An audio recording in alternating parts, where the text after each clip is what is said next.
ఇక తదుపరి రాశి మనకి వృశ్చిక రాశి. వృశ్చిక రాశి వారికి ఏ విధంగా ఉంది గురువు గారి సంవత్సరం? వృశ్చిక రాశి విశాఖ నక్షత్రం 4వ పాదం, అనురాధ నక్షత్రం 4 పాదాలు, జ్యేష్ఠ నక్షత్రం 4 పాదాలు, ఆదాయము 11, వ్యయం 5, రాజపూజ్యత 2, అగౌరవము 6. బాగుంది. ఇవన్నీ చాలా యోగదాయకముగా ఉంటుంది. ఇక్కడ ఆదాయం బాగుంది, వ్యయం 5 కదా, ఆదాయం 11 అనే చూసినప్పుడు కొంచెం కోపము అనేటువంటిది ఉంటుంది. వీళ్ళకి కోపము తగ్గించుకోవాలి. ఏది మాట్లాడినా జాగ్రత్తగా మాట్లాడాలి.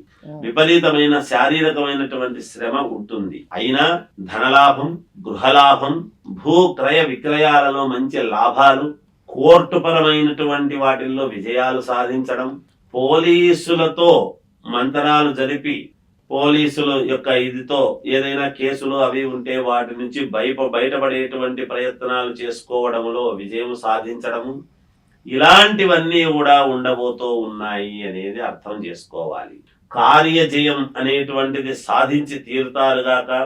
స్త్రీలతో సమస్యలు వచ్చేటువంటి అవకాశం ఉన్నది, జాగ్రత్తగా ఉండండి అనేటువంటి ప్రయత్నాలు చేస్తారు. సర్పాల వలన భయాందోళనలు అనేటువంటివి ఉంటాయి ఈ సంవత్సరం ఈ రాశి వారికి అనేది తెలుస్తూ ఉన్నది.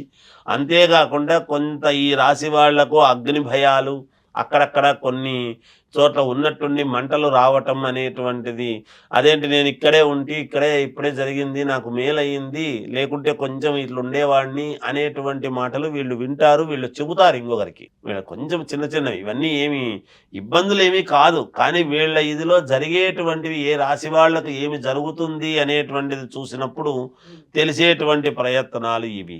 ఉద్యోగస్తులకు చాలా యోగదాయకముగా ఉంటుంది, చాలా బాగుంటుంది గాక. కొత్తగా ఉద్యోగాలు కావాలి అనుకునేటువంటి వాళ్ళు ప్రయత్నాలు చేయండి, విజయం సాధిస్తారు. వ్యాపారస్తులకు అనుకూలముగానే ఉన్నది, ఎక్కువ లాభాలు వస్తాయి అనకపోయినా నష్టాలైతే రాకుండా అనుకూలవంతముగా ఉన్నది. రాజకీయాలలో ఉండేటువంటి వాళ్ళు పట్టుదలతో ముందుకు వెళ్ళి విజయం సాధించి తీరుతారుగాక.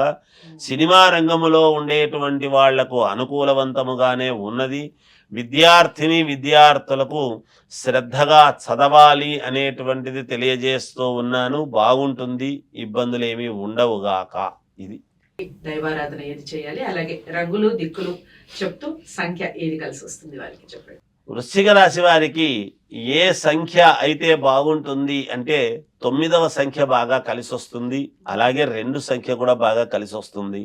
సుబ్రహ్మణ్య స్వామిని ఆరాధించాలి ఈ సంవత్సరము వీళ్ళు ఇంకా మెరుగైనటువంటి ఫలితాలు సాధించుకోవటానికి. ఎర్రని వస్త్రాలు కొంచెం ఎక్కువగా వేసుకుంటే మేలు జరుగుతుంది. ఉత్తరము తప్ప అన్ని దిక్కులు వీళ్లకు యోగవంతముగా ఉంటుంది అనేటువంటిది తెలియజేస్తూ జయోస్తు. చాలా చక్కటి వివరణ ఇచ్చారు గురువు గారు.